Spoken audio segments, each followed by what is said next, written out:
Good morning, everybody, as we welcome in from the Shelton School District Superintendent, Dr. Alex Apostle. Good morning, Alex. Good morning, Jeff. Great to be here with you. We are in the first parts of July and getting closer and closer to the likelihood of the start of the school year. We heard over the last couple of days some big pushes from the federal government, President especially wanting to get everybody back in school full-time in the fall. It looks like it's difficult right now. What are your thoughts on that? Well, yes, thank you for mentioning that. You know, in preparation for reopening our schools in the Shelton School District, we developed 7 subcommittees, and we had over 200 people, both staff and community members, involved in those subcommittees. And we're going to be announcing our plan on July 15th. That will include distance learning and for students to be on campus. But it just depends on how this virus goes. And right now it's increasing all over the country, and even in our county, there's additional cases. So we're monitoring that very closely, and our plan will be very flexible and nimble to adjust to changing circumstances. But we are going to be ready to reopen our schools if that's the case in September, on September 2nd.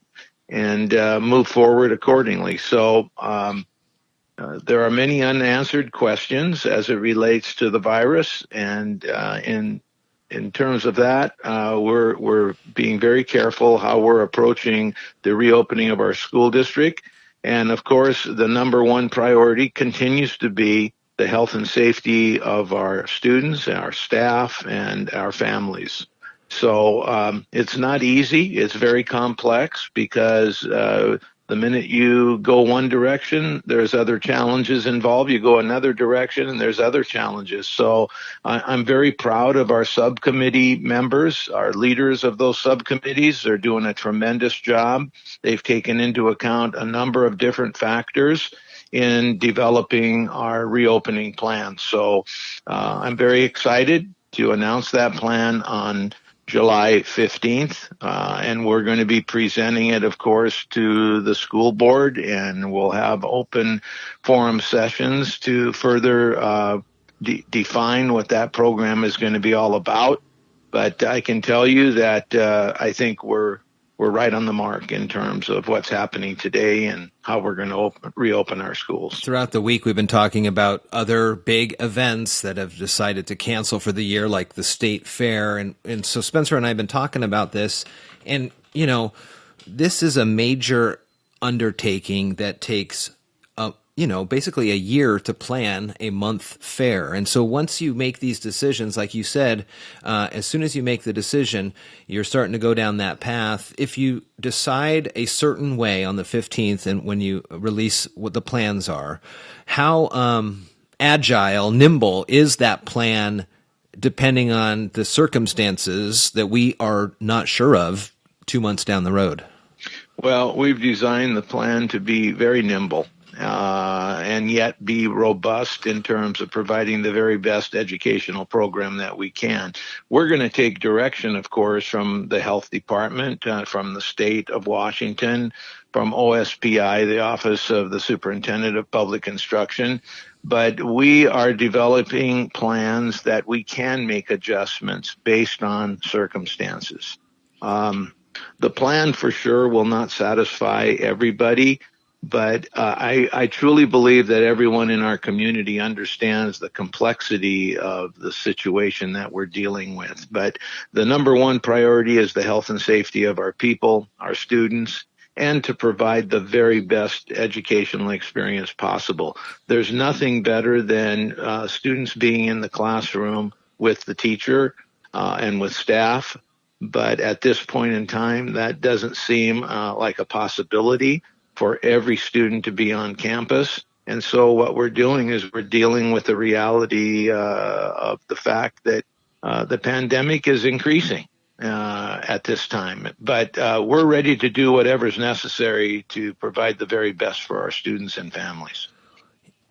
However, it looks moving into the fall academically is very important to the future of the student's success moving forward. What about extracurricular activities? The school district, I don't have to tell you this, but the passing of the bond and all of that great work that has been done. When I was up there for graduation, the football field is well underway. The baseball fields have been completed.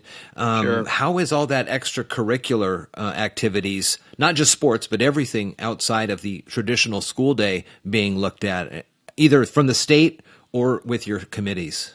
Well, we're looking at it in our subcommittees, but we're under the purview of the Washington Interscholastic Athletic Association and the state and the health department. And we've got to be very consistent, of course, with the direction that they're providing. So nothing has been formalized at this point in time, but we're staying close to the decision makers in terms of the athletic program and extracurricular program. But, our facilities that are being constructed at this time will be ready to go by the fall.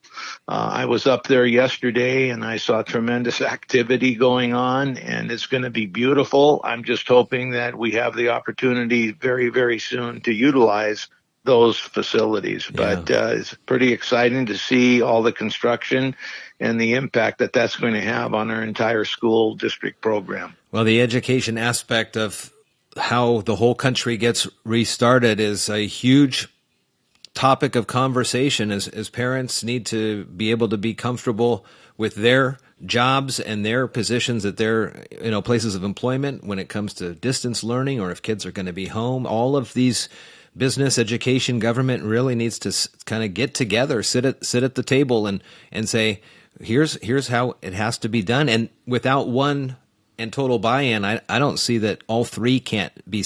I don't think all three can fully be successful. It's a very difficult challenge. There's no question. There's no simple answer to all of this. I'm very concerned about families and the education of our students. We're trying to do everything possible to support our families, to support our students and our staff during these very trying times. The health and safety of everyone, in my opinion, is the number one priority, and I'm sure that's shared with many, many people. But at the same time, I worry about the educational experience of our students and what's going on when they're not in school each and every day. That's a real concern of mine and many others. Our students are falling behind when they're not in school and getting their education. So this is something that's of paramount importance as we move forward. We're going to be monitoring everything very closely to make sure that we're doing the very, very best for our families and for our students and for our staff. Yeah, it's not just book learning, but it's the interpersonal relationships, right, the socio-emotional, the nutritional aspects, the physical education aspects. There is a lot that goes into a school day that benefits the kids. Absolutely. Every single day, the social emotional issues that are involved every single day, and the support that's needed in relation to those areas, it's critical. So I just want to say that I appreciate all the effort on the part of our subcommittees. When you have over 200 people involved in those committees, a lot of people have dedicated a lot of time and a lot of energy. And I strongly believe through the surveying of our community, and we've sent out 4 different surveys to find out how people are feeling about the reopening of school. And we're not just taking that information for granted. We're incorporating the information that we receive from those surveys directly in our plan to reopen schools. And I have nothing but gratitude for all the effort that's been put forth. And we're going to do the very best that we can. Well, we look forward to the 15th to find out what the details are, and we'll talk about that next time as well. Superintendent for the Shelton School District, it's Dr. Alex Apostle. Thank you, sir. Thank you, Jeff. Have a good day. You too. Bye-bye. Bye.